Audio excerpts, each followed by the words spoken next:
My guest today is the legendary singer-songwriter Dan Hill. Without a doubt, you've all heard his signature hit, Sometimes When We Touch. The song has been recognized as one of the top 100 songs of the century and one of the top 100 most played songs of all time by BMI. A song that Dolly Parton says is her favorite song of all time, and she wishes that she had written it herself. Well, Dan's other hits include Can't We Try, #1 Billboard AC Record of the Year in 1987, which spent 29 weeks on the Billboard charts, and Never Thought That I Could Love, another #1 adult contemporary record, and along with I Fall All Over Again, All I See Is Your Face, Carmelia, and even Unborn Heart all reached Billboard or record world top #3 positions and remain staples of adult contemporary radio stations around the world. Collectively, Dan's music amasses well over 1 million listeners per month on Spotify. Nominated for a Grammy for Best Male Vocal and a winner of a Grammy as a co-producer of Seduces Me on Celine Dion's 32 plus million selling Falling Into You album. And he is the winner of 5 Juno Awards, the Harold Moon Award, Queen Elizabeth II Platinum Jubilee Medal recipient, and of course, inducted into the Canadian Songwriters Hall of Fame Award in 2021. So ladies and gentlemen, let's welcome one of the most iconic singers of our time and one of the most prolific songwriters as well, the one and the only Dan Hill. Welcome, Dan. So great to be here talking to you. Thank you for having me. Well, it is an absolute honor, and I have to say, I read your book as part of my research for our interview, because sometimes I think you even have the most incredible backstory than the one that the public actually has seen and heard. But I have to ask you, because I read that your father chose to live in Canada due to its subtlety to racism versus America's blatant racism back in the 50s and 60s. How do you think your life and career would have turned out if you were born and raised in the United States? Well, that's a really great question. I was raised in an area that was a very fertile area for highly creative and musical people, and one of the reasons I was so fortunate to become so successful so young was meeting a kid my age who was a genius with synthesizers before anybody even knew what a synthesizer was. And it was our collaboration. He is sort of the producer, me as the singer-songwriter, that enabled me to have that big first hit album. So I don't know if I would have met those kind of people living somewhere in America. So my dad, in a very calculating way, chose an area of Canada that was where there were a lot of very, very high achievers.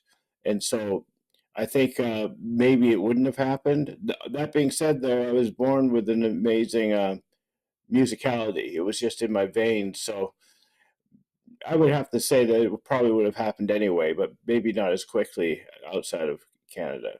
You know, I found a statement in your book that I found kind of funny, but it also shows your passion and it showed your ambition, that you were surprised that you hadn't made it yet and you were only 18 years old.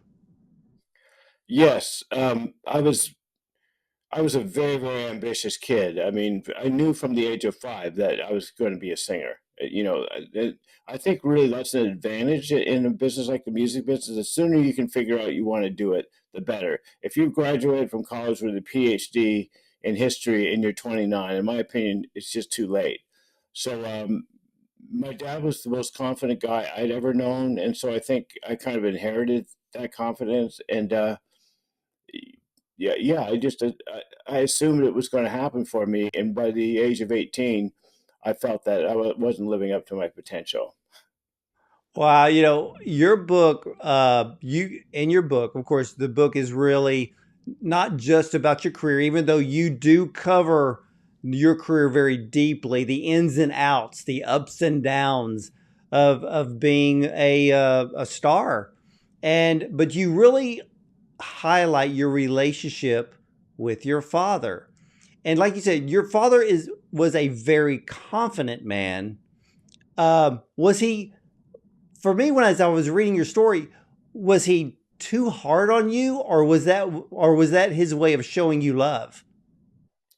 Well, that's a very interesting question. I would say both. In some ways, he was maybe unnecessarily hard on me, and he did have a mean streak. But on the other hand, he blasted into my system that for you to be black, uh, and uneducated and unskilled, you are doomed.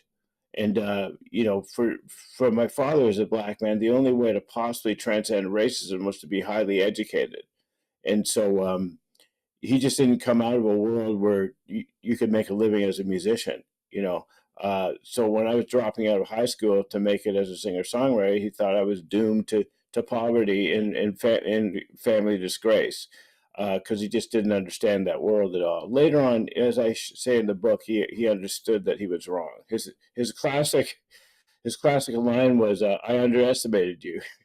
Well, you know, that line, when I was reading that particular chapter, really kind of brought a tear to my eye, because that was a couple of years before your father had passed, and he said that he underestimated you due to the success of your musical career. And and I've talked to other recording artists who are much younger, and their parents would be like, "Hey, get a real job. Make sure you have a plan B." And but you were so ambitious, you focused on really truly making it, but you showed sign, you stepped out in faith a lot. I mean, even getting on the phone or looking up in the phone book, how many record companies are there in Toronto? And you stepped out and sent out demos trying to get a deal, and one step at a time you made it to the top. I think in some ways it was perhaps an easier time. In some ways, it was more understandable that people thought you were absolutely nuts to try to make it as a successful sort of pop singer. Because they're just now there are all these shows like The Voice and The Mask and all that stuff, and being a successful singer is more normalized now. You know, whereas back in the early '70s, it was thought of as it was kind of unprecedented. Really, there was no one I ever grew up with who wanted to do this, you know. And so, in some ways, you could understand why people would think it was a strange, bizarre choice. But in other ways, the early '70s, it was the golden era for singer songwriters. You got James Taylor, Cat Stevens, Elton John, Carole King, Carly Simon, Neil Young, Gordon Lightfoot, and in some ways, it really was I didn't know this at the time, but it was really the perfect time for someone like me to try to make a mark. Well, who were your musical influences growing up, especially being in Well, Canada? my dad only listened to black jazz, you know, so, and my dad ruled the house. He was a very authoritarian, dominant force. So my musical heroes in the first music I learned to sing, Count Basie, Duke Ellington, Sarah Vaughan, Ella Fitzgerald, Billie Holiday, Joe Williams, Ray Charles. You know, I had no idea about, say, rock and roll, frankly, until the Beatles hit Ed Sullivan in 1964. You know, the one white singer I listened to and loved was Frank Sinatra. But because a lot of those songs had kind of a bittersweet melancholia to them, I think that had an effect on the kind of melancholy that often streaked through my songs. Also, those songs were really thick in storytelling. I left her in Monterey, for example. I mean, what a story, you know. So my whole concept of what love and romance was as a little boy all came through what these people were doing in their songs. You know, I mean, it was a total education for me as well as a musical influence. Well, you bring up, how to tell a story through a song. I'm thinking of Gordon Lightfoot, Dan Fogelberg. They were the type that, could really write a song that was telling a story. And it was the type of writing that they did that we didn't mind listening to it on the radio and singing it over and over again, versus some people writing what I would call a story song, where the ending and then you would hear it about a few times, but then you didn't really want to hear it again because it's kind of like watching a movie and you already know the ending. But with you, Gordon Lightfoot, Dan Fogelberg, there were songs that just came out of all of you that we could just sing over and over again. And You really leaned towards those ballads, didn't you? Yes, again, circling back to my childhood, because those were, Sinatra songs were basically ballads, right? Or even, Harry Belafonte, I had to leave a little girl in Mexico, you know, sounds of laughter everywhere, and the nightingales sing to and fro. Again, slow, sad, with very, very powerful storytelling and imagery. Definitely. Now, you were only 19 years old when you wrote Sometimes When We Touch. Um, what, I have listened to that song so many times in the last few days, really getting the essence of that song. And it kind of dawned on me, even in your book kind of backed this up because even someone that you wrote about in your book said, there's no way this kid wrote this song. You know, how old is this person? Because it would sound like somebody 30 or 40 years old writing a song like that. Were you an old soul when you were younger? I think part of it was there's a really, really a prevailing atmosphere in my family that we had to be really, really terrific wordsmiths. And even as a little boy, my dad would say, if you want something, you have to write a letter about it. If you want to have a kid, and you write a letter saying why you deserve the kid, what your responsibilities would do. This kid, if you want to raise your allowance, if you want to have a haircut like the Beatles, write me a letter. And so, the and make it persuasive and articulate and coherent. So I think a lot of it was I was always more comfortable writing words than actually speaking them. Uh, and so I would process my feelings. It's funny because these days psychiatrists say you should journal, right? Well, when I was growing up, there was no such thing as journaling, but in a way, songwriting was my form of journaling. Well, how many songs would you write? I mean, as a teenager, or, of course, it became a hit when you were 19. I mean, how many songs were you writing every single day? Yes, I was signed to RCA Records at the age of 18, which was a terrific jump into the world of music. But even though I was being tipped as being this future successful artist, I was still just making a buck 89 an hour, right? So, and again, circling back to the fact that I had no university education, I realized that my only out was writing songs. So I would come home from work every day, and I would immediately, run to my guitar and start writing because I knew that was my ticket. And I would think that if I didn't have that job, maybe if I had a cushier job with better pay, maybe I wouldn't have been so determined to find music to get me out of there. Well, you went back to the civil service job for a while. Was that just to pay bills? Yes, I mean, I think what happened was I was starting to get cuts around 19. The great black jazz singer Cleo Lane, for example, Harry Belafonte had already flown me to New York to talk about doing my songs. Jose Feliciano was about to cut one of my songs. So even though things were looking really good for me as a songwriter at that time, as you know, it takes a long time. Even if someone cuts your song, by the time you make the money, it could easily be 3 or 4 years, right? So even though there was this buzz happening, it was like living a kind of a schizophrenic life. On one hand, you're being hailed as this unusually gifted, precocious songwriter. Next, you're literally going to the department to the department, just handing out mail. And so I would go to bed at night saying, "Well, what am I? Am I?" Uh, but to go back to your earlier question, yes, I was probably writing about a song a week. I was probably writing 50 songs a year. Well, you wrote your mega hit, Sometimes When We Touch, to win a girl over, but it actually landed like a lead balloon. But the rest of the world fell in love with you and your song instead. Is it still amazing how monstrous that this song has become over the years? Yes, a couple of things. I kind of sensed when I was writing the song, I wrote it over 2 days. So every 2 days, Wednesday, Thursday, back from the civil service, bam, my guitar. I knew somehow that I was coming up with some lyrics that were highly original.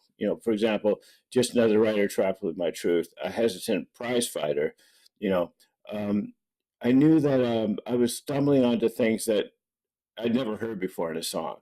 So I knew I'd hit some uncharted territory in a really good way. But that being said, first of all, before you have an international hit, you have no idea what that's like. There's no way anybody can explain to you the experience of having a hit that breaks all around the world. The other strange thing was, unlike now, if you put out a single, it's bam, right around the world immediately. Back in the 70s, it was a hit in Canada. Then 3 months later, it was a hit in the States. Then 3 months later, it was a hit in Europe. Then 3 months later, it was a hit in Asia. I was literally chasing that record around the world in 3 month increments. And even if your song is a hit, let's face it, pop culture for the most part is sort of disposable. Kind of think about Mr. T, for example, or Don Johnson. A hit song usually has its cycle of 3 months and then you forget it. It's on to the next hit song. There's no way in the world that you can foresee whether this hit song is going to become a classic.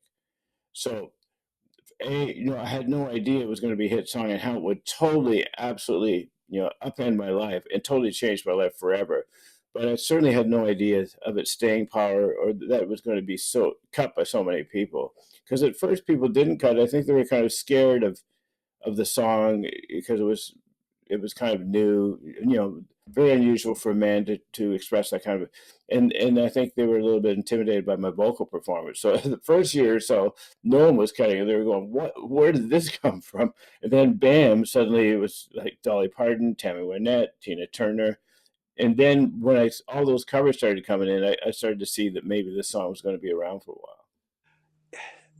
Back in the day, especially back in early to mid to late 70s, to me, that's the best era of music that we will ever see or ever have. And you contributed a lot to that. For you, when this song came out and it started catching on, this is a big hit song. When did you start hitting the road to tour off this album? Well, in the first place, as I said, it was a hit 3 months earlier in Canada, so I was already performing in Canada, almost nonstop. I also had kind of a cult following in the States because I had two earlier albums that had done quite well and been played in LA and New York. So I was already performing quite a bit in America. I actually toured with the great Gino Vanelli in '76. Once that single hit, that was it. I was performing probably 200 nights a year. Well, Uh, all right, this song came out and 1977, 1978, and you actually called it the zenith of your career, but it was also the darkest and the saddest. Why? well, uh, I've been in a very, very deep, loving relationship since I was 15.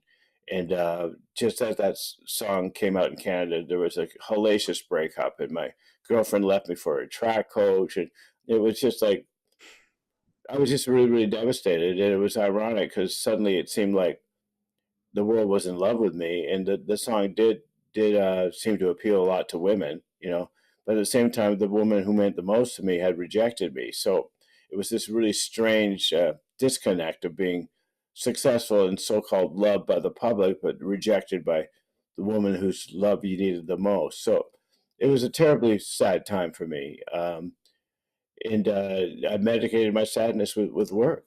I was just, because if I wasn't performing, I was writing. If I wasn't writing, I was recording.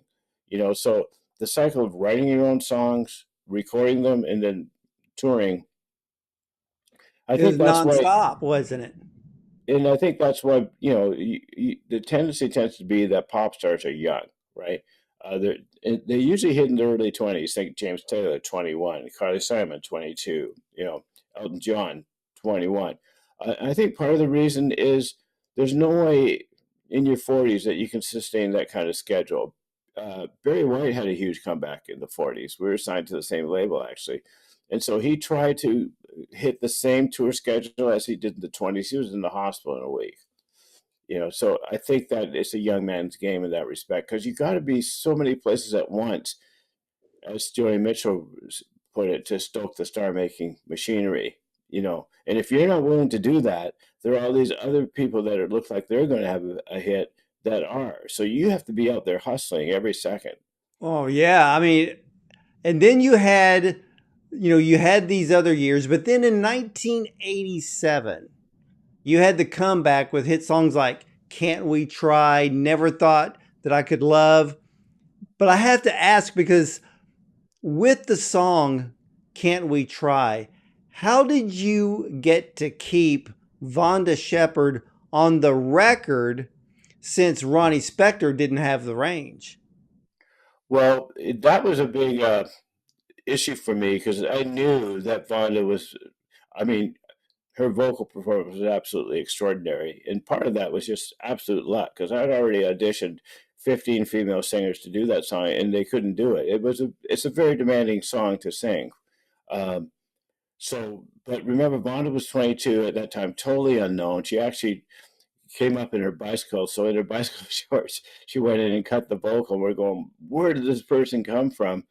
And then um, the person who was the president of the label, kind of I was signed to, wanted Ronnie Spector to take Vonda's place because he thought that Ronnie Spector, who just had that comeback with the Eddie Money, "Take Me Home Tonight," would have this kind of comeback that it was Tina Turner had, and that all she needed was a hit song. So his idea was to piggyback Ronnie Spector on this hit song so that we would both have hits.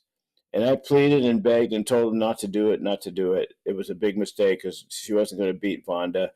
And he just said, just do it with it, And so I had to go in the studio. And I got to tell you, Ronnie Spector I was very thrilled to meet her for obvious reasons. She's like a hero. Uh, but she reminded me of someone that came out of retirement to say box again or play football, and then it became entirely apparent that they were just too old. She just did not have the range or the tone that she had when she was young. And it's actually a very rangy song. So, and I had some issues with her manager who demanded that I don't coach her too much, So it was a very unusual and strange session. Thankfully, then the president of the record company could see that there was no way that Ronnie's vocal was going to be better than Vonda's. Also, there was talk of there was talk of Gladys Knight doing the song. And of course, I'm a huge fan of Gladys Knight's. So, but looking back at it, I was very, very lucky that Vonda came around. And of course, I think it was in the 90s and she hit huge with the Ally McBeal soundtrack. So I've been very lucky at finding singers before they become hits. I was working with Celine before anyone knew who she was. I was working with Deborah Cox, who had that big hit with Arista. I always find these unusual talents just before they become discovered. I found it interesting reading your book, and literally, I thought my jaw was going to drop on the floor because when you had to replace Vonda with another singer because you were getting so many uh, people coming to you wanting to do live performances. Maybe it was on television or at events, and because you were on one label, Vonda was on another. Because back in the day, people wouldn't be pairing up people on separate labels. Now it's like no big deal because everybody can benefit from that.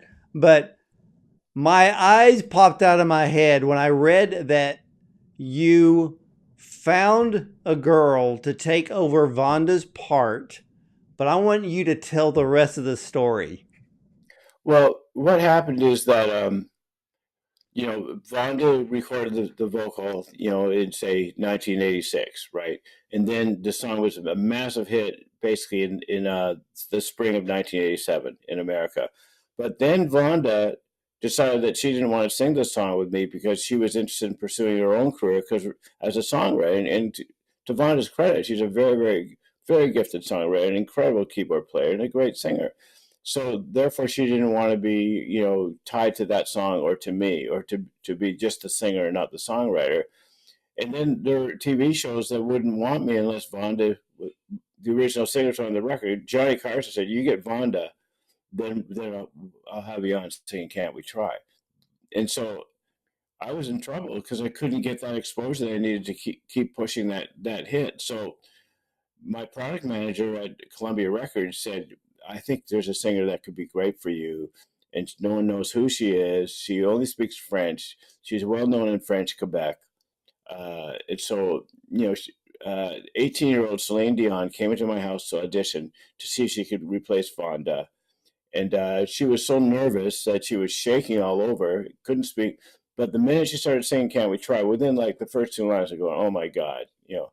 And so, in a funny way, you know how people always say sometimes the things that are disappointments or rejections or failures end up really forming you into a great success. So this rejection I felt from Vonda, you know, opened this door that never would have been opened. So, because really, not only was Celine doing a great job replacing Vonda, but had I not known Celine at that time, there's no way that she would have cut Seduces Me and allow me to produce her vocals. So, again, the rejection turned into a positive in the case of Vonda and Celine and Can't We Try and Seduces Me.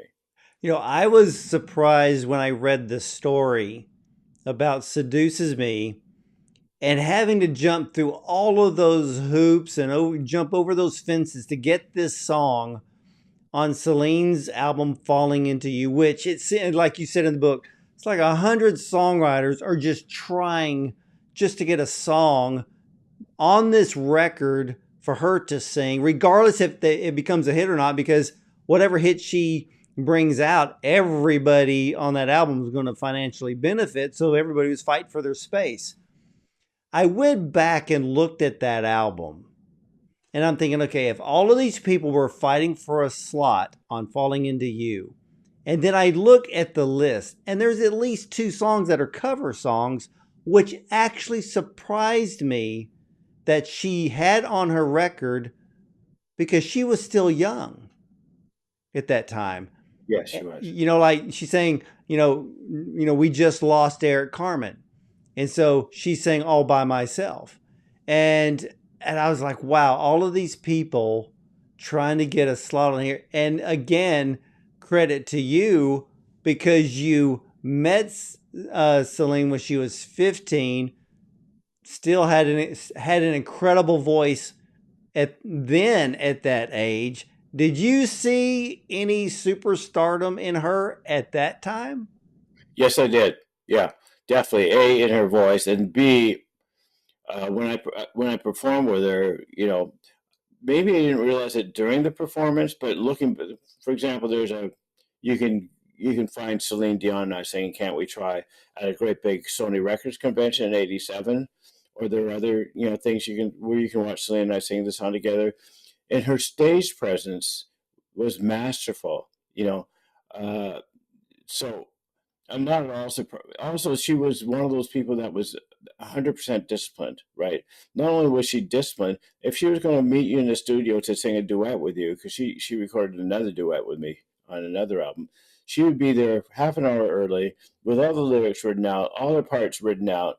She was the quintessential performer, kind of like, the stories about Wayne Gretzky and Michael Jordan. They were always the people that practiced the most, right? So not only was she incredibly disciplined, also she was unbelievably kind and friendly and genuinely warm. So if she met you, say, at a record convention, say, or a radio convention, and you mentioned your 2 children, if she met you a year later, she not only would remember you had 2 children, but she'd remember the names of your 2 children.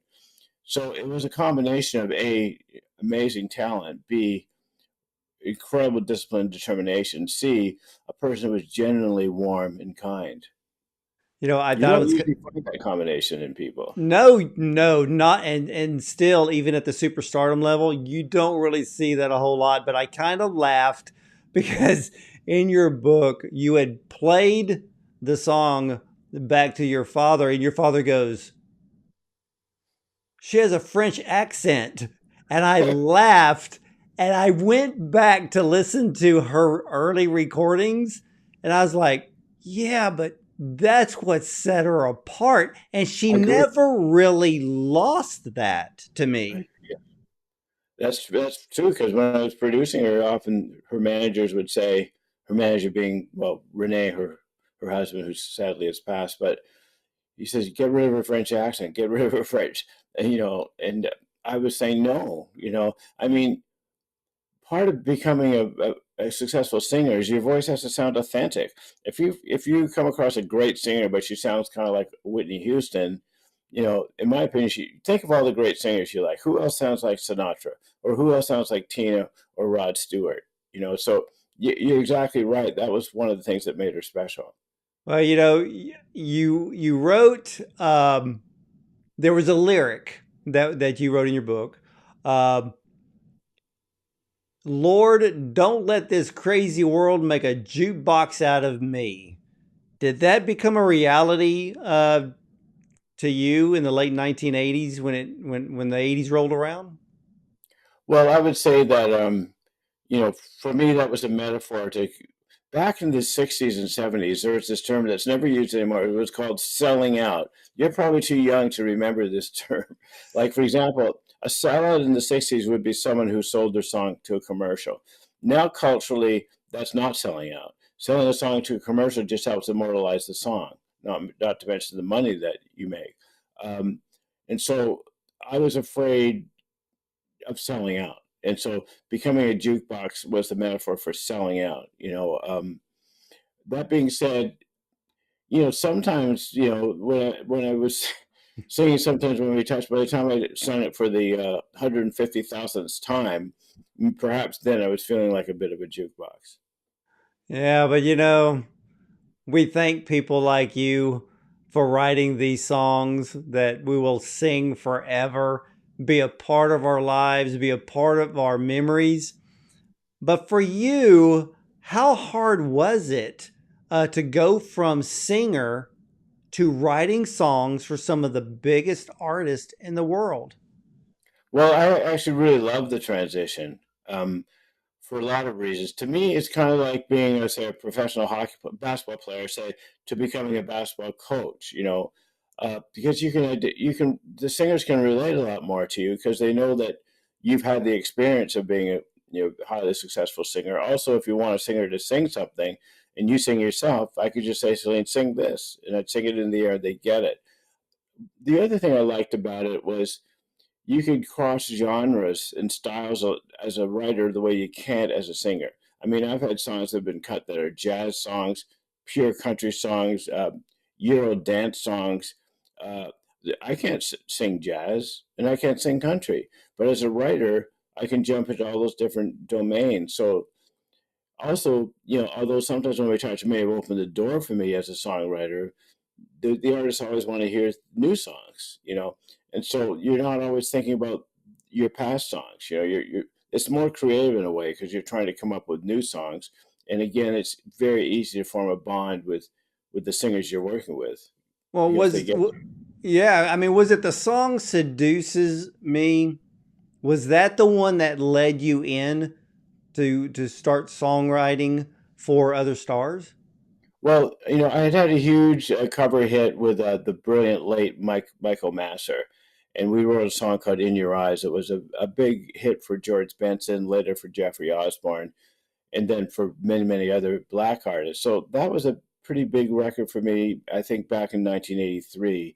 And I think what happened was the black artists became aware of me more quickly than the Caucasian artists. And between Sometimes When We Touch and In Your Eyes, at that point, there were a lot of black artists looking for my songs. That being said, once Seduce Me happened, it was like Sometimes When We Touch all over again, but in the context of being a big songwriter. At that point, then everybody wanted to work with me, and everybody wanted to hear my songs. Um, and another big advantage is if you're an artist, you can spend 2 or 3 years just putting together one album, and then that album can come out and bomb, and then you're thinking, "Oh my God, that was 3 years." Whereas as a songwriter, you may have 25 different cuts by 25 different acts in one year, and all you need is one of those 25 to do well, and it's paid for itself. So your odds of hitting financially are far greater as a successful songwriter. Yeah, and then when you started writing songs for some of the biggest country artists out there, Alan Jackson, Reba McEntire, I mean, the list goes on. But during that era of country, and you had stated this in your book as well, and you nailed it. That's when that pop influence was really coming into country music. So for you, that made the transition pretty easy there, didn't it? It was remarkable. And as you well know, a lot of being accepted in certain realms of the music business is if you have a champion. And Keith Stegall, who's one of the most successful songwriter producers of all time, he actually discovered Alan Jackson. He wrote songs like "We're in This Love Together" for Al Jarreau and "Sexy Eyes" for Dr. Hook. So he has a great pop background. But Keith Stegall kind of went to all the country and said, "This guy's great," you know. And the reason he's going to be great in country is he's writing from a different standpoint than all the other country writers. And then I think we wrote 3 songs, and 2 out of 3 songs became massive hits. So it was a combination of a lot of things.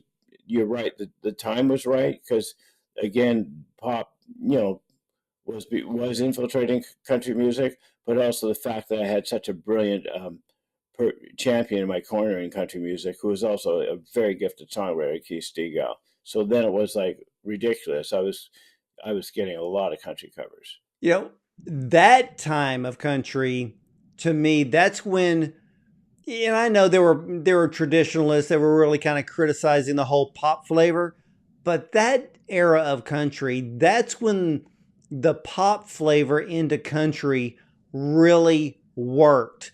It had a very great commercial sound. It was accepted by, songs would cross over.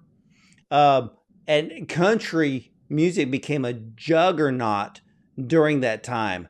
Now, here we are, 2024, and there's a lot of criticism going across country that, oh, country's just way too pop. But the pop flavor now is completely different. And I find that when you had all of these songs back with Alan and Reba and Mark Wills with I Do, those songs we sang, we loved. We wanted to hear them over and over again. They stuck with us. We still remember those songs. I don't feel that and see that with today's country. But do you see that there's a big difference between those two eras? Yes, although of course the cover of "Fast Cars," Tracy Chapman, Now uh, that was the best cover. And to that was have it. her come in with Luke to sing that, oh my gosh, I still play that video. Yeah, that's pretty amazing, and that makes me kind of realize that there are still some exciting elements. And yes, their performance on the Grammy is extremely moving. And the cover, I'm sorry, for some reason I watch this video all the time, but is an amazing cover. I mean, he does an amazing job covering that song. No, where did the song I Do come from that you wrote for Mark Wills? Well, Keith Stegall called me. He was the vice president of A&R at Mercury Records at the time, where everyone from Sammy Kershaw to Mark Wills to Shania Twain was signed. And he said, "Mark Wills needs a hit song." He says, "Can you come down to Nassau and meet with me? Because his whole album has been cut, but he doesn't have that big first single." I said to Keith, "Well, I've never really tried to write a hit song. I just write songs, and then, you know, for some reason, usually the ones that are the most honest end up being the hits." He said, "Don't be intellectual. Just get down here. We'll write in the morning. We'll drink margaritas in the afternoon, and we'll go gambling at night." So I flew down to Nassau, and we wrote a song a day for 7 days straight. And the seventh day, we wrote "I Do Cherish You." So it was one of those rare songs where I was sort of a writer for hire to write that hit. Then I made the demo of the song, and I had a choice. Do I get a country singer to sing the demo since Mark is a country singer, or do I sing it, even though I'm definitely a pop singer? I decided that I would sing it. So I made the demo, sent it to Keith. Didn't hear anything for 3 weeks. I thought I made a bad choice. I shouldn't have done a country. So I called and said, "What's going on? I guess I should do a country demo." He said, "Oh no, the song's already on the charts. It's going to be #1 in 4 weeks." So he didn't even bother to tell me that it was already out and skyrocketing up the charts. Well, for you, what is what is your songwriting process to write for these types of artists? I talked to Holly Knight. She's in the the Women's Songwriters Hall of Fame, and her massive hits. And the way she wrote was sitting down with someone and really it's like throwing ideas out in the air. Does this make sense? Does this sound right? What is your process? Well, it changes given the circumstances. So if I'm writing songs by myself, then usually what I'm doing is I'm playing the piano or playing the guitar or going back and forth between those two instruments. And when I find a chord progression that works for me, that feels new and fresh, then the words start coming. But usually the words don't really form till the following day. So the music starts to come before the words, uh, and it's not formulaic. And I'm not never really trying to write for an artist. I'm just trying to write. It's never been my. It's never been. Yes, I have written for artists when I'm writing with the artist. For example, Richard Marx and I wrote with Michael Bolton. So yeah, that we were writing a Michael Bolton song. But generally speaking, I don't do that. Now, if I'm writing with another writer, that's different. Um, I think you have to be really versatile because sometimes I wrote with a really very gifted and successful Dutch artist named Anouk, and she didn't want me writing any words. I go, well, that's kind of interesting because I'm pretty good with words, so I would just have to write the music. You know, I'd be strumming, and because I'm always writing words, words would come into my head, and I would just blurt them out because forgetting I was, and she would come right up to me, put her hand right up against my mouth to shut me up. You know, and but um, usually I'm sort of working more on the words with a collaboration, and the collaborator might be doing a bit more with the music.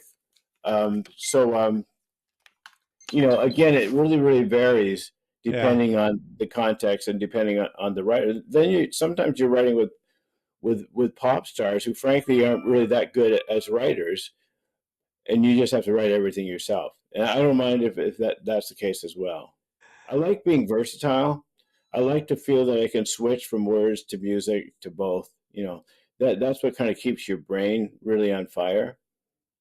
Well, you have written with some of the most iconic people in all the world, but with a career that has spanned 6 decades, you were inducted into the Canadian Songwriters Hall of Fame. What did that mean to you? Well, for the most part, I was just highly moved because all my heroes were already in there. Leonard Cohen, uh, you know, uh, Gordon Lightfoot, et cetera, et cetera.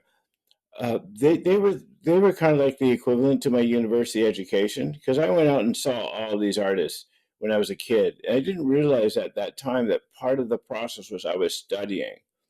I was learning not only how to be a really strong songwriter, musician, and singer, but also learning about stage presence. I saw Billy Joel when I was 17, and the way he synthesized storytelling into his songs.